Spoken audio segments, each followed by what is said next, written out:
Hi, welcome to the African World Channel. Today, we're diving into some exciting developments in West Africa that could reshape the future of the region. The president of Senegal, Bassirou Faye, has vowed to reopen talks with the military juntas of Niger, Mali, and Burkina Faso to reintegrate them into the Economic Community of West African States, or Ecowas. Let's break down what this means and why it's so important. Remember to subscribe to our channel, give the video a thumbs up, and share it with others to help us reach a wider audience.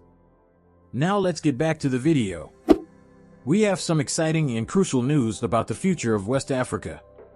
We're diving into President Bassirou Faye of Senegal's efforts to reintegrate Niger, Mali, and Burkina Faso into the Economic Community of West African States, better known as ECOWAS. Let's get into it. So, here's the deal. After a series of military coups in Niger, Mali, and Burkina Faso over the past couple of years, these nations withdrew from ECOWAS, causing major ripples across the region. These nations argue that their decision to withdraw from ECOWAS stems from the bloc's attempts to impose sanctions and influence their internal affairs, which they perceive as serving foreign interests rather than their own.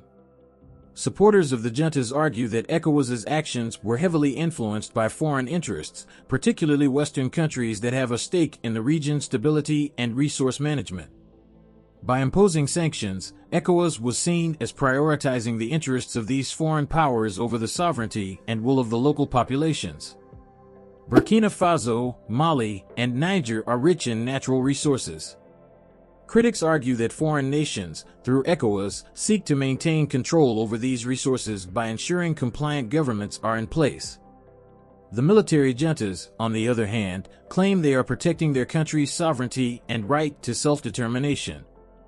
The military leaders in Burkina Faso, Mali, and Niger have emphasized their commitment to national interests over external pressures. They believe that true independence can only be achieved by resisting external influence and focusing on their own developmental goals. By staying out of ECOWAS, Burkina Faso, Mali, and Niger aim to create a new model of regional cooperation based on mutual respect and shared interests, free from the overshadowing influence of foreign powers. They propose that this approach could lead to more equitable and sustainable development. But now, there's a glimmer of hope on the horizon. President Faye has vowed to reopen talks with these countries to bring them back into the fold of ECOWAS. This move comes after Nigerian President Bola Tinubu's appeal for renewed efforts to negotiate their return. Last Thursday, President Faye visited President Tinubu at the presidential villa in Abuja.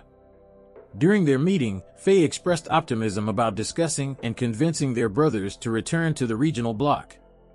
President Tinubu, who currently serves as the chairman of the ECOWAS Authority of Heads of State, had this to say: "I am inviting you to collaborate and meet those other brothers, to persuade them to come back to the fold."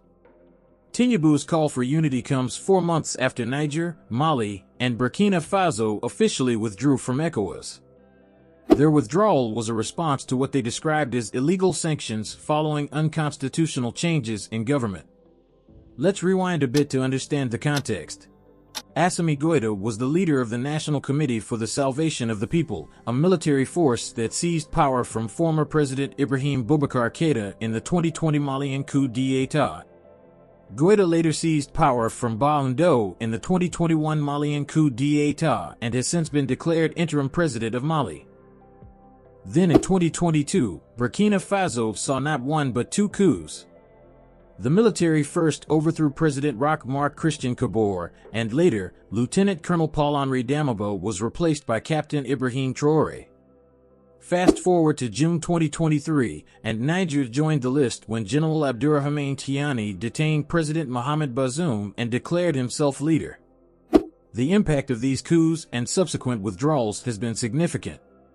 In April, Dr. Omar Touré, president of the ECOWAS Commission, warned that the withdrawal of these countries put ECOWAS investments worth nearly $1 billion at risk.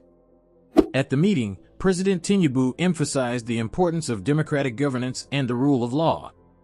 He praised Senegal as a shining example of constitutional democracy and expressed hope that Nigeria and Senegal could work together to uphold these values across West Africa.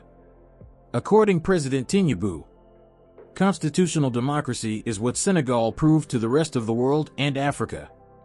It is a joy to have you here, to meet the hope and aspiration of our youths. You fit in perfectly well. Tinubu also highlighted the brotherly relationship between Nigeria and Senegal, stressing the need for collaboration to sustain democracy and focus on the welfare of the people.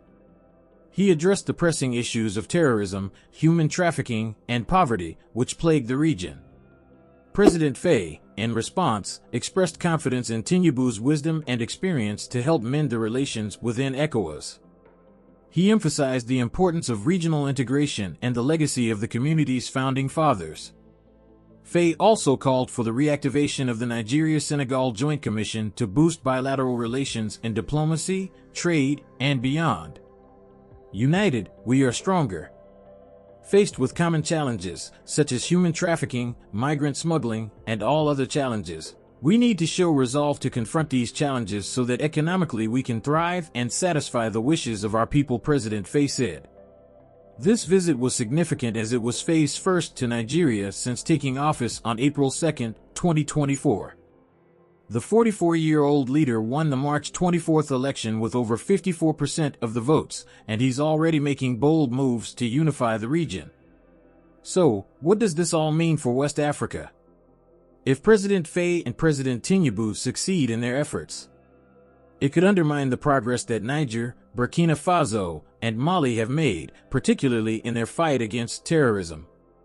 By staying out of Ecowas, Burkina Faso, Mali, and Niger aim to create a new model of regional cooperation based on mutual respect and shared interests, free from the overshadowing influence of foreign powers. They proposed that this approach could lead to more equitable and sustainable development. That's all for today, folks. If you found this video informative, don't forget to like, subscribe, and hit the notification bell for more updates on West Africa and beyond. So, what do you think? Should Burkina Faso, Mali, and Niger stand their ground and continue to operate independently of ECOWAS, or should they rejoin the bloc and work from within to effect change? Can these countries achieve better regional cooperation and development without ECOWAS? Let us know your thoughts in the comments below. Thanks for watching, and we'll see you next time.